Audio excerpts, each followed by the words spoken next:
Hi everyone, this is Apostrophe. Let's continue our game of Our World Is Ended on Nintendo Switch.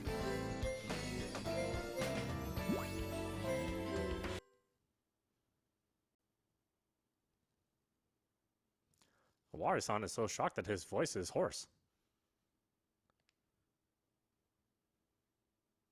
これは一体どういうことなんだ？集団催眠？いや、それにしてはあまりに整合性が取りすぎているか。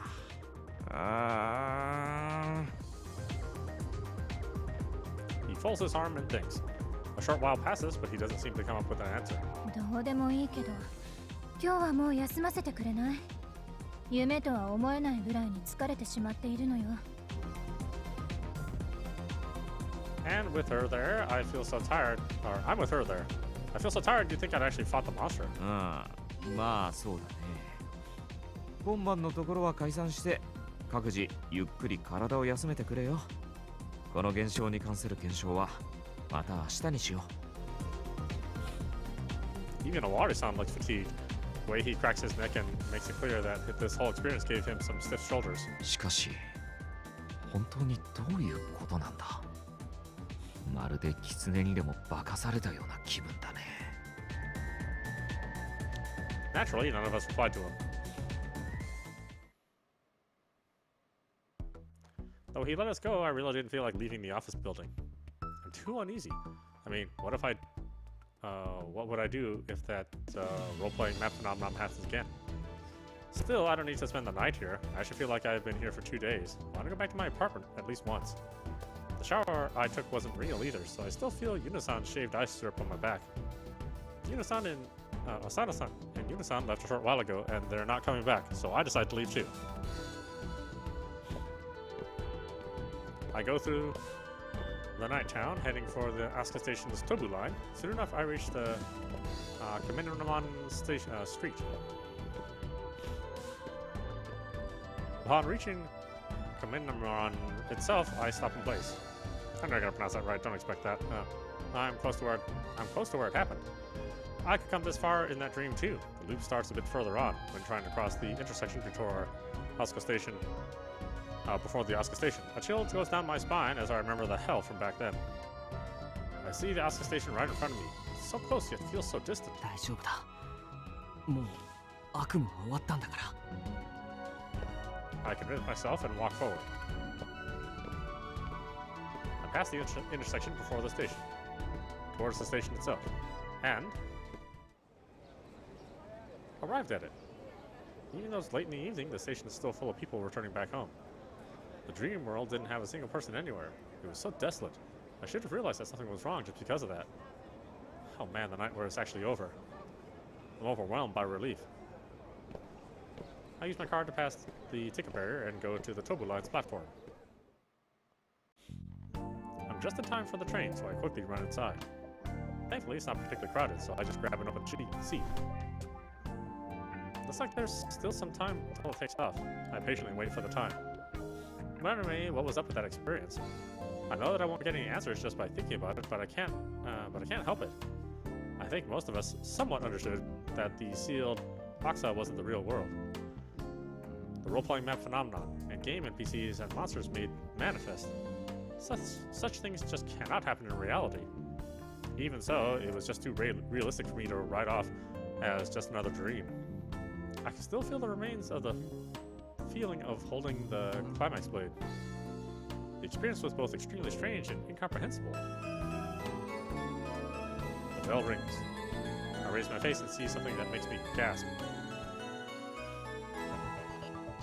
On the platform, there is a girl in a white one-piece dress. She looks much like the girl I met during the World Program experience from 2 days ago. This noon. Surrounded by the ruins of Asuka, she looked at me and said, "Be careful, the world is about to start." I never came to understand what those words meant. In fact, I just wrote it off as a delusion I saw because of a heat stroke. But if she really is the girl from back then, I should ask her what she meant by that. Suddenly, she raises her phone and pointedly directs it at me. My smartphone received a message. I take it out and look at it. The sender is unknown, but I open it regardless. Be careful, the world has already begun. Back there in the experiment at Asuka, she said, be careful, the world is about to start. But now it's be careful, the world has already begun. Again, what am I supposed to make of this? I rise up from my seat to get off the train and ask her. But she has completely disappeared from my sight during the moment I checked the message. As I become dumbfounded, the train doors close. Then it slowly starts to move. Look at the message again. Be careful, the world has already begun. As the train moves along, I can't shake the feeling that something outrageous will happen soon.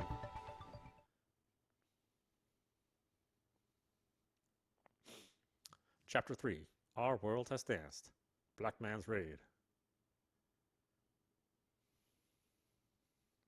Or Blackman's Raid. Tobu line inside the car. 7/22/2017, Saturday, 12:06 p.m. Mechanical. Well, I guess it would be a.m. A mechanical sound, vibrations under me. I'm in a train, looking at the outside scenery lit by the summer sun. It's a Tobu line train. I got on it at the Kita Senju station, the one closest to my apartment, and am now on the way to the office in Asuka. It's been a week already. The whole 7 days have passed since the moment we all lost consciousness during the World Program demo. I can still remember the meeting we had on the Monday, right after the strange incident. 昨日俺たちに起こったことなんだがね。Owari-san starts the meeting. あれは単なる夢なんかじゃなく、俺たち全員が確かに体験した実際の出来事だと確信しているんだが、みんなはどう思う？右に同じだ。我が輩たちはあの時確かに異界の扉をくぐってあちら側へと到達していたのだ。次元を超越した異世界へと。Son's voice makes it pretty obvious he's excited about what happened. 言うのも、あれはただの夢なんかじゃないと思うんだ。みんなして同じ夢を見るなんて絶対おかしいよ。そうね。本当は認めたくないのよ。でもこれだけみんなの記憶が一致してるなんて、単なる夢の一言では片付けられないわ。第一、現実感が半端なかったもんね。さすがにあんな体験しちゃうと認めざるを得ないわ。Even Natsumi-san and Asakusa-san hesitantly nod. 僕も皆さんと同意見です。よし、ならばこれをみんなの共通認識としよう。そして原因を究明するにあたって、まずあの体験に名前を付けようと思う。Owari-san walks up to the whiteboard and writes something on it with a marker. Specifically, New World Experience. 今よりあの体験を新世界体験と呼ぶことにする。各自、今後はこの名前を使うようにね。He just went ahead and gave it a name that feels like it fits. It's a very J7 thing to do. じゃあ、新世界体験の謎を解明していくことにしよう。各自、さまざまな角度からあの現象を検証してほしい。Owari-san gets motivated. I hesitantly present my question. ゲーム作らないんですか？確か新作を作り始めるって話じゃ。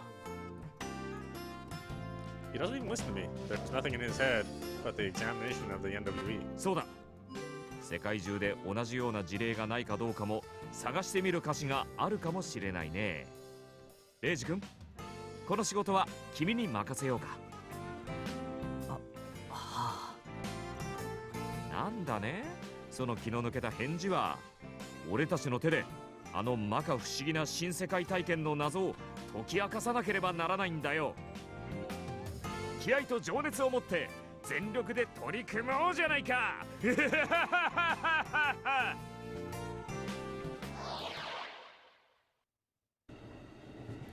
A week has passed since then, and Owari-san is still passionate about examining the NWE. He said that we should start work on J7's newest 7th product. The new Access, New Age, New Dimensional RPG that utilizes the World Program's AR, World and Heaven. We barely did any work on it. With Owari-san, our representative, being so engrossed in the mystery, we're not getting to work on the game much. I'm sure the experience had an effect on the others too, and they're not exactly in the mood for game development. As ordered by Wadi-san, I searched the internet for any other similar events. Though I've been doing it for a week, I've yet to find any valuable information. In fact, no amount of examination seemed to bear any fruit. Annoyed Wadi-san to the point that he said something absurd. Maybe my world program is just way better than I expected, like good enough to create that miraculous experience? The other members vehemently denied that. The program might have been the trigger, but it couldn't have created it. The experience was far beyond whatever the program could make, no matter how good it is. I wanted to solve the mystery too, honest. But frankly, I'm questioning the current state of things. All we're really doing is looking into it, and it's making me both uneasy and dissatisfied. We're a game development company, so what we should be doing is developing games.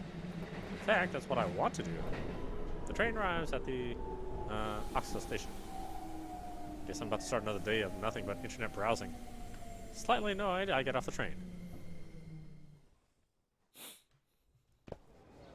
Once out of the station, I go straight for K7's office like I always do. I walk on the Kaminariman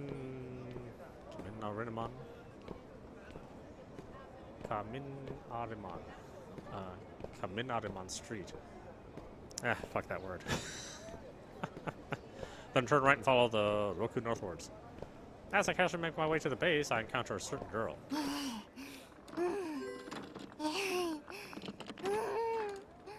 まだつかないのだ。こんなことならお金のことは気にしないでタクシーに乗ればよかったのだ。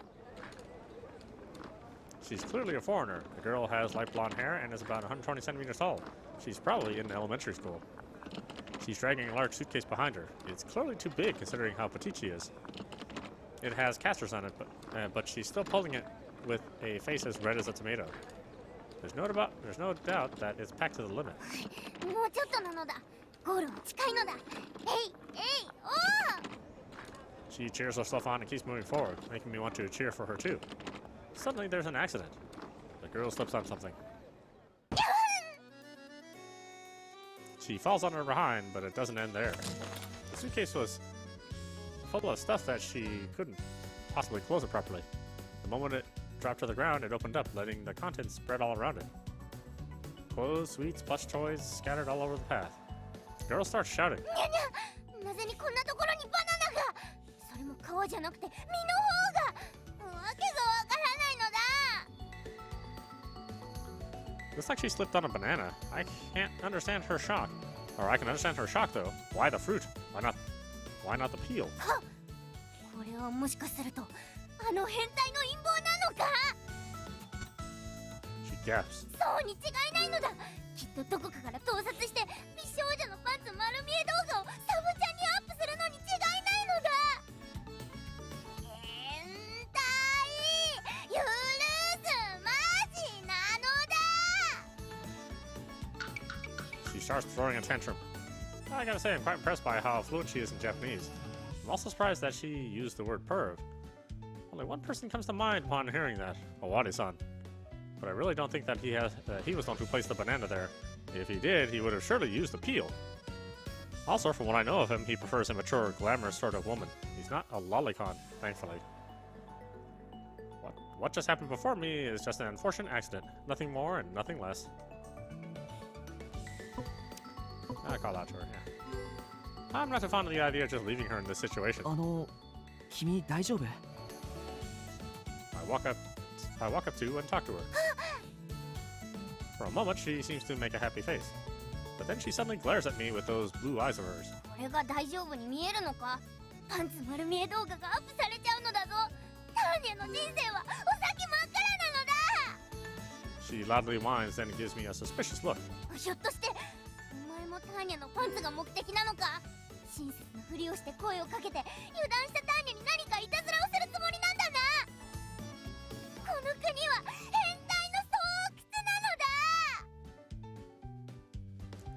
I was just being nice, but she responded with hostility and outrageous accusations. I already regret approaching her. 助けようとして悪かったね。いたずらはしないけど、君がそう言うなら僕は行くよ。それじゃ。 With those words as my last, I take my leave. It's best just to not get involved in these situations. But then, ちょっと待つのだ。本当に行ってしまうのか？行かないでほしいのだ。ターニャを見捨てないでほしいのだ。 the girl starts pleading me. She sounds like she's on the verge of tears.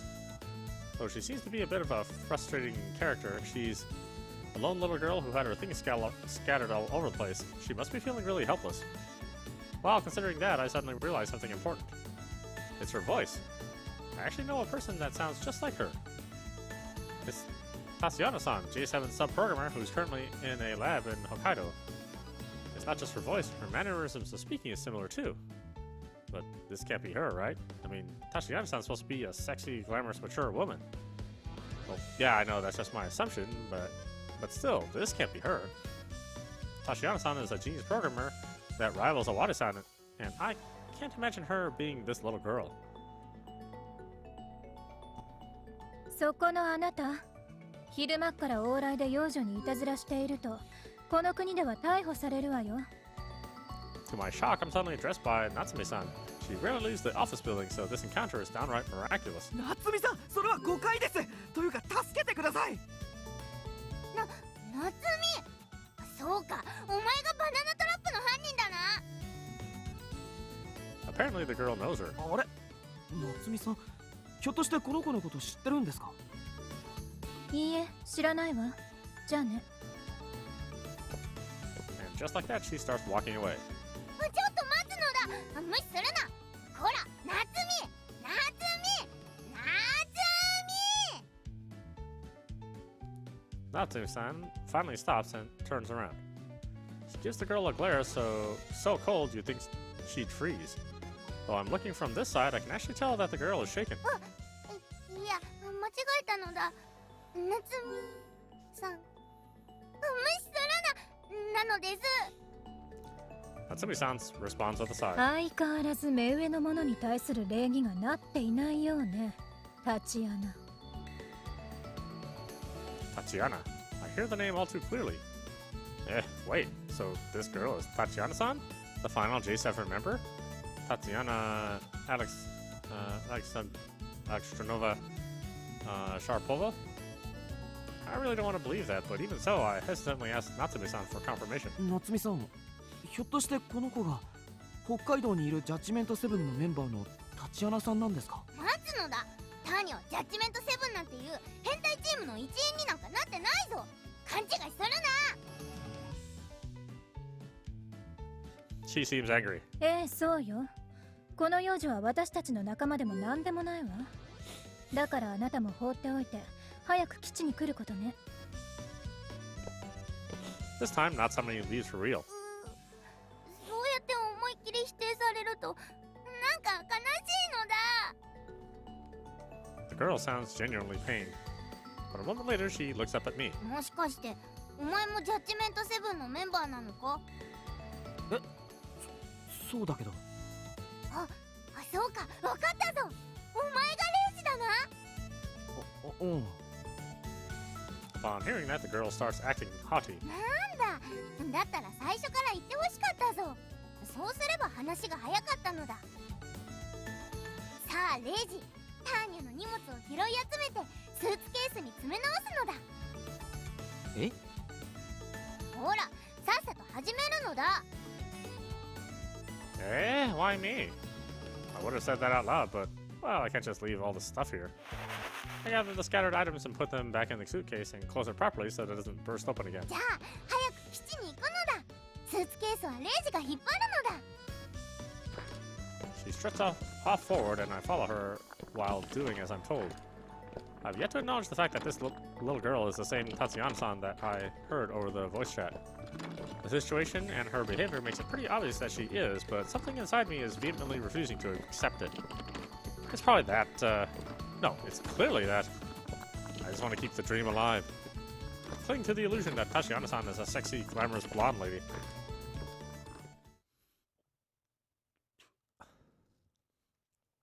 Judgment 7th Office Dev Room, 7/22/2017, Saturday, 1:02 p.m. Tatiana-san goes straight to the J7 office building.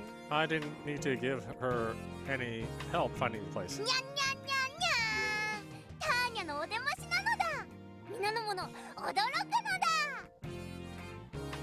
She vigorously jumps into the dev room and raises her arms high to assert her presence as strong as possible. おお、ターニチか。夏美から話は聞いてたよ。遅かったじゃないか。にゃんにゃんにゃん、突然顔を見せてびっくりさせる作戦だったのにちっとも驚いてないのだ。全部夏美にバラされたのだ。別にバラしたつもりはないわ。驚かせるつもりなら口止めでもしておけばいいじゃない。年上なんだからそれくらい空気を読んでほしいのだ。 The girl's critical words make Natsume-san fall silent and glare at Tatsuya-san with a look so cold it can freeze. Just like last time, Tatsuya-san becomes visibly shaken. でもターニャはみんなに驚いてほしかったのだ。それを楽しみにして北海道からはるばるやってきたのだ。なのに Tatsuya-san's eyes start to water. She seems to be on the verge of crying.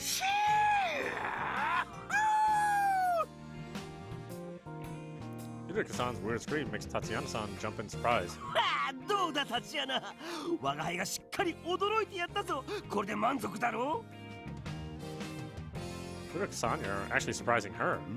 なんだ、まだ驚きが足りないのかタチアナ。お前もなかなかの欲しがりだな。いいだろう。ならば我が輩の全力の驚きでもってお前を歓迎してやろうではないか。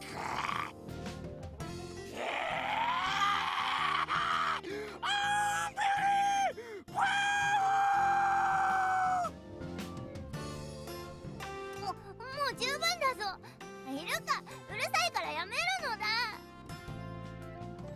The girl is closing her ears. Well, at least she's not crying. そうか。もし驚きが欲しいときには遠慮なく言ってくれ。Iruka-san actually looks satisfied. I still can't make sense of this man. I gotta say though, I'm impressed that he stopped Tatsuya-san's tears. You did good for once, Iruka-san. 改めて言おう、タチアナ。ジャッジメント7の基地への帰還、ご苦労である。He makes the edge of his sunglasses gleam and strikes a strange pose. I can almost hear a sound effect. ほう、前に会った時とさほど身長も変わっていないと見える。もしや体内時間を停止させるあの禁断の技を得得したということか。その名もストップ G エッジ。 There he goes again with his weird ideas. もううるさいのは勘弁だぞ。ほんとイルカは相変わらずキモいのだ。前にも増してキモくなってるのだ。我が輩がキモいか。 It doesn't look like he's upset about being called that. Well, the one who said it is just a little girl after all. 我が輩をキモいと感じるのは煉獄の主ハルシュアの洗脳によるものだろう。心の目、ハートアイを開くことさえできれば我が輩のソウルシャドウが見えるはず。その時こそ洗脳は解け、我が輩のことをキモく思わないはずで。He sounds kind of desperate. Maybe he's actually hurt. Suddenly, we're joined by Asana-san and Yuna-san. ちょっとイルカ、外にまであんたの規制が響いてたわよ。近所から苦情が来たらどうするのよ。少しは周りのことも考えてよね。お姉ちゃん大丈夫だよ。イルカさんがすぐに規制を上げる変な人ってことはこの辺りの人ならみんな知ってるから。 First icky and now weirdo. The damage he suffered almost makes him fall over from the chair. I can't help but feel for him a bit. The next moment, Asana-san and Yuna-san notice the girl. タチアナ、あんたどうしてこんなとこにいるのよ。わあ、ターニャンが来てるなんてびっくり。でもすっごく嬉しいな。ターニャンおかえり。 Yuna-san embraces Tatiana-san, forcing the girl's face between her mammary weapons. This right here is what Hirori called a snug. I'm actually witnessing a real snug. ターニャン相変わらず可愛すぎ。しばらく会えなくって言うの寂しかったんだよ。もう話すならおっぱに顔が埋もれて息ができないのだ。 I'm jealous. 言うのにムニュムニュをされる金髪幼女。これはこれで素晴らしい光景だね。しっかり映像を残しておかねば。 As Wadi-san takes out his smartphone, I come up to him and whisper. おわりさん、一応確認したいんですけど、この女の子がジャッジメント7のサブプログラマーのタチアナさんなんですか？ He looks at me like he can't believe I'm asking that. 他の誰だって言うんだい？ Yeah, I knew it. Just checking. では紹介しよう。彼女こそがジャッジメント7のサブプログラマー、タチアナ・アレクサンドロヴァナ・シャラポバ。愛称はターニチカだ。違うよ、ターニャンだよ。禁断のロリータウェポンである。ただのお子様ね。つまりこれがタチアナってことよ。 They all make it so clear that I can't deny it any longer. I shall now accept that this girl is J7's Tatiana-san, the one and only. Time to take the question mark away from Tatiana-san. Ah, what a faint dream that was. ちょっと待つのだ。ターニャン、この変態チームの一員になった覚えはないのだ。どうしてもって頼まれたから仕方なくゲームを作る手伝いをしているだけだぞ。天才のちょっとした暇つぶしなのだ。あら、それは知らなかったわ。そう、単なる暇つぶしだったのね。だったらもっと重要な研究をするべきじゃないかしら。天才であるあなたがゲーム作りなんて時間の無駄でしかないと思うのだけれど。She looks like she's about to cry. 嘘なのだ。本当はゲーム作り結構楽しいぞ。だから手伝わせてほしいです。 She's mumbling so quietly I can barely hear her. Looks like she's really weak to Natsumi-chan. I gotta say, she's quite the expressive person. I just met her and I already saw her mad, laughing and crying. So I guess that's just part of being a child. あ、ひょっとしてそこにある小学校の机って。ああ、あれがターニチカの机だ。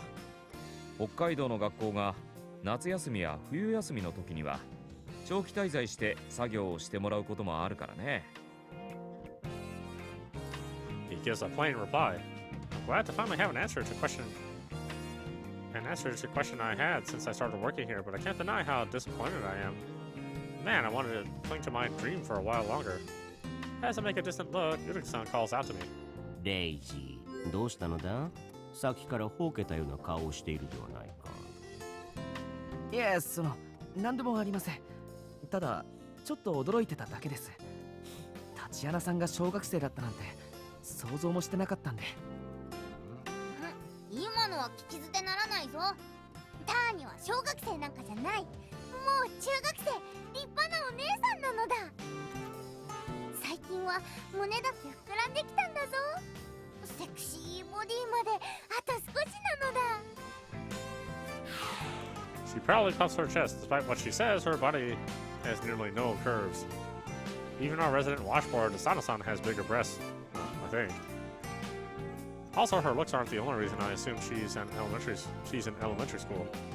The way she talks, her mannerisms, the feel about her, everything just screams little girl. This might be a bit rude, but she's so childish that I have trouble believing she's a middle schooler.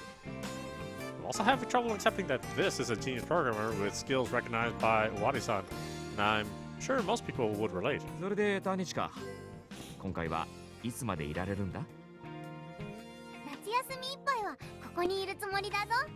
前みたいにお泊まりするのだ。ということで、この夏休みはTatiana-san, このレイジを set it as my タ own. ーニャのお世話係にするのだ。お世話係って何ですか？どうして僕が？ I open my eyes wide in surprise. ターニャは天才だからな。日常のつまらない雑務に構っていられないのだ。だからお世話係が必要なのだ。わかりやすく言えば、この子すごく手がかかるのよ。ご飯を食べればポロポロこぼすし、しょっちゅう何かをひっくり返して汚すし、あとよく転んで生傷が絶えないし。 Well, I already saw the last one happen, though that was probably due to the banana. プログラミングの技術以外は本当にお子様、幼稚園児みたいなのよね。だから面倒を見る人間が必要なのよ。夏美、今平然とターニャのこと侮辱したな。そうだぞ。幼稚園児はさすがに言い過ぎじゃないのかい。せいぜい小学校低学年ぐらいだろう。Wada-san, I'm not sure if that comment helps. 二人とも好き勝手言うな。ターニャは手がかかる子供なんかじゃないぞ。立派なお姉さんなのだ。天才だからちょっと日常的なことが苦手だったりする、それだけなのだ。 On the verge of crying, she strongly asserts her maturity. とにかくレイジをお世話係にするって決めたのだ。いや、タチアナさん、だったら僕じゃない方がいいんじゃないですか。他の人の方が。I'm not against it, but just because it seems like a bother. I don't have any experience taking care of little girls, so I feel it would be best to leave this role to someone who knows it. Tatiana-san, however, is adamant about her decision. ダメなのだ。だって世界は変態だし。幼女に罵られるのもゾクゾクするね。Yes, he's a colossal pervert. イルカはキモいし。Yes, he certainly is. Sorry. 浅野は乱暴だし。何よ、前に私がお世話係をしてあげた時のことを言ってるわけ？あんたの傷の絆創膏を剥がそうとしてかさぶたまで剥がしたこと、まだ根に持ってるの？ Yeah, she's violent and clumsy and unfortunate. 夏美はちょっと怖いのだ。ありがとう。お世話係が回避できるならどう思われたって構わないわ。 Her response is curtain cold, but why do I feel like she seems a bit lonely? 何よ、私のことおかしな目で見ないで。 He glares at me. Yeah, she really is scary. ターニャン、お世話係だったらまた前みたいに言うのがするよ。任せちゃってよ。Yuno-san smiles and volunteers for the job. She's an airhead, but she's really good at most of the things she does. I don't think this would be an exception. She also finds Tatiana-san to be really cute, so I'd say she's pretty much perfect for the job. However, 言うのは必要以上にターニャを可愛がるからダメなのだ。それにすぐにムギューってするし、言うの前よりも胸が大きくなってたぞ。ターニャが窒息したら大変なのだ。だからダメなのだ。そんな。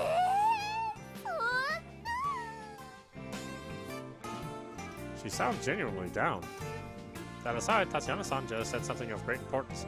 Yuno-san's breasts are bigger than before. つまり消去法で考えるとレイジしかいないのだ。レイジは一番下っ端のアルバイトだろ。大した仕事もないだろうし、まさに適任なのだ。 I don't like being called the lowest part-timer, but she's pretty much right, so I can't argue. なるほどね。ああ、まあ別にいいんじゃないかね。それじゃあレイジ君、今より君をターニチカのお世話係と任命する。ターニチカがこの基地に滞在している間はいろいろとお世話をしてやってほしい。頼んだよ。オワリさん、本当に僕でいいんですか？こういった経験なんてまるでないし、やっぱりユーノさんにお願いするべきなんじゃ。仕方ないだろ。ターニチカのご指名なんだからさ。それに君が一番下っ端で暇なのは確かじゃないか。まあ大丈夫だよ。なんだかんだで君ならうまくやれるはずだ。自信を持って頑張ってくれたまえ。 Does he actually trust me, or is that lip service? I honestly can't tell, though I guess it's the latter. And just like that, I became Tashiya-san's attendant. レイジ、しっかり頼むぞ。 Still clinging to me, she looks up at me with a smile. Having no choice but to give in, I just sigh. はい、よろしくお願いします、タチアナさん。さんはつけなくてもいいぞ。ターニャは天才だけど心が広いからな。通に呼び捨てで呼ぶことを許すぞ。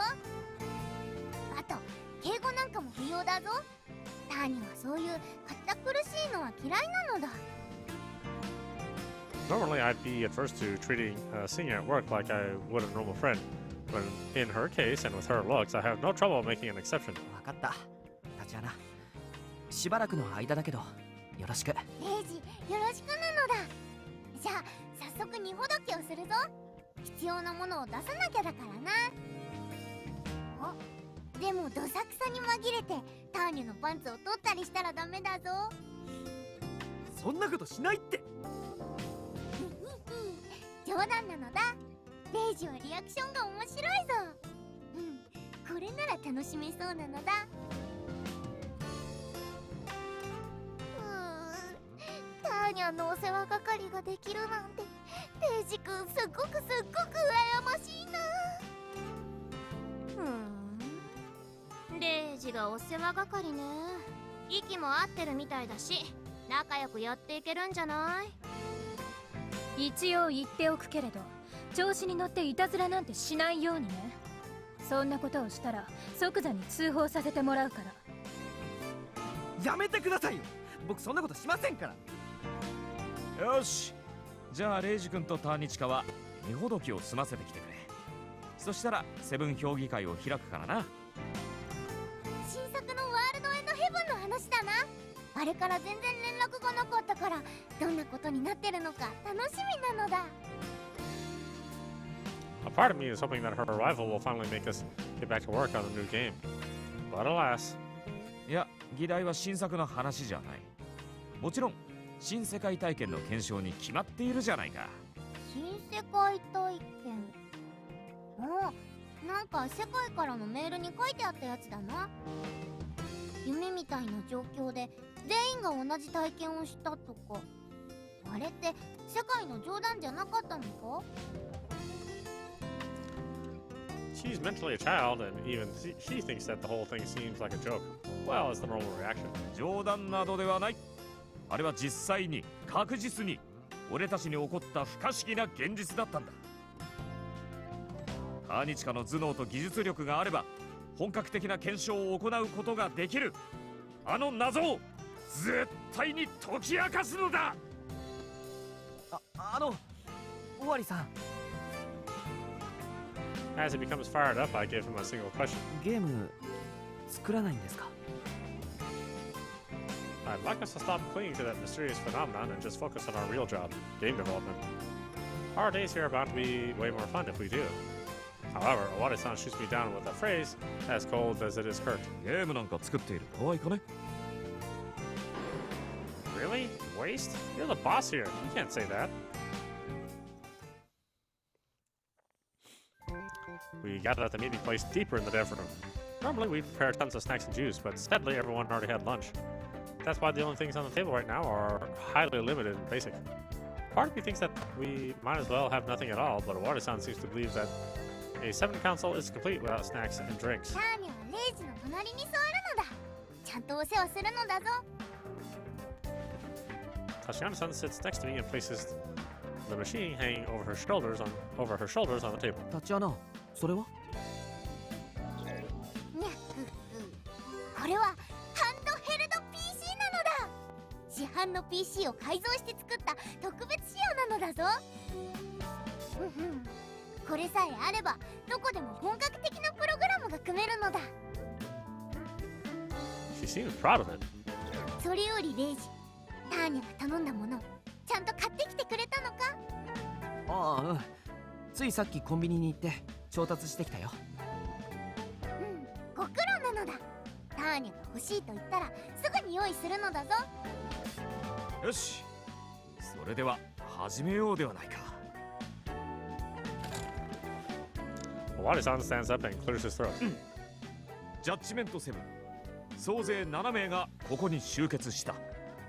今回はボイスチャットではなくターニチカ本人もいる完全なるセブン評議会を始めようじゃないか。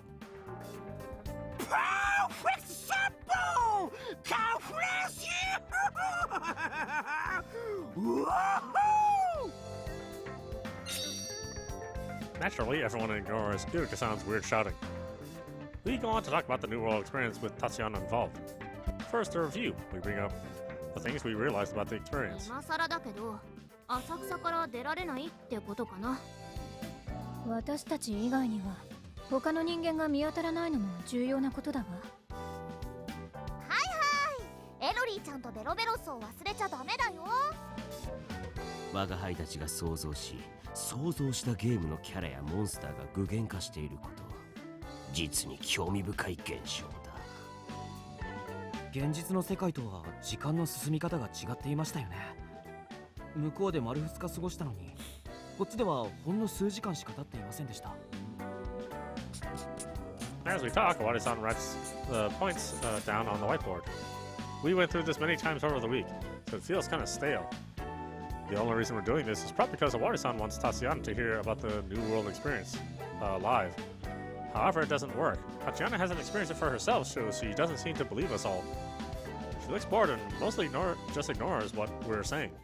Eventually, all this talk of the NWE brings her to her limit, and so she speaks up. ああ、もう分かったのだ。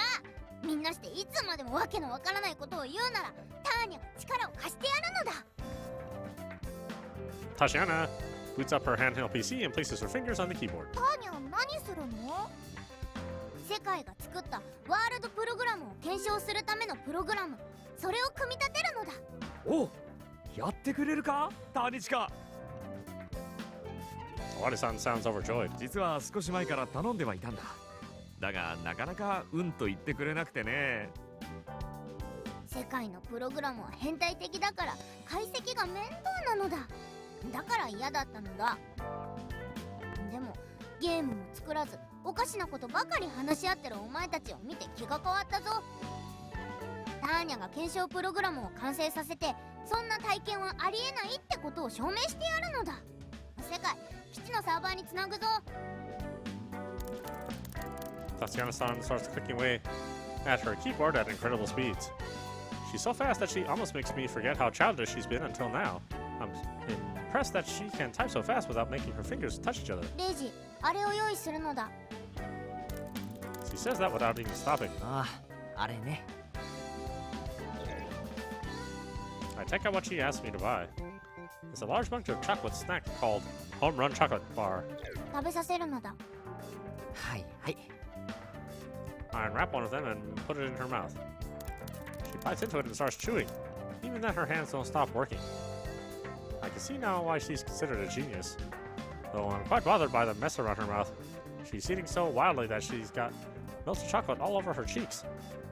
I guess wiping that's also part of my job. タニチカもやる気になってくれたところで、俺から一つ提案があるんだ。議論も散々やり尽くしたことだし、そろそろ試してみる頃合いだと思うんだがね。試すって。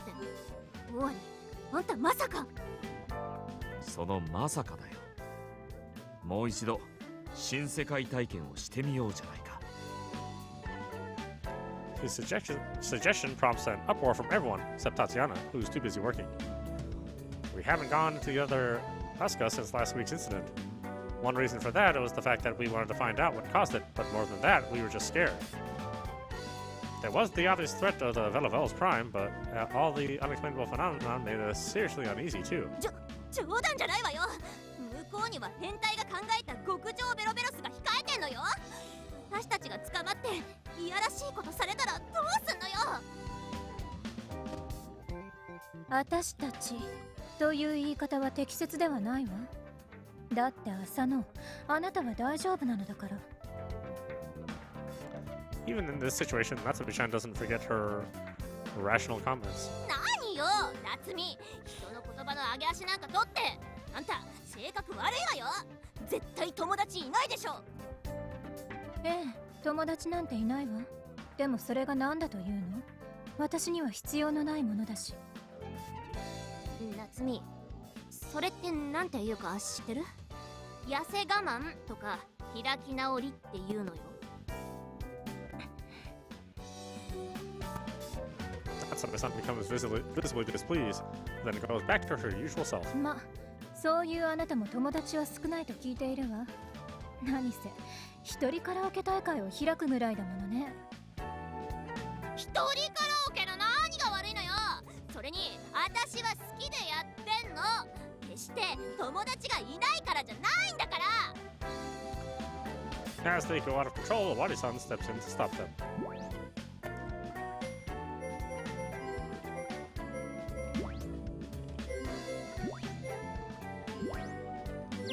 Alright, why don't we stop it there? This is Audap for you. You're watching Our World Has Ended on Nintendo Switch. Anyway, I hope you enjoyed watching. I will see you at the next stream.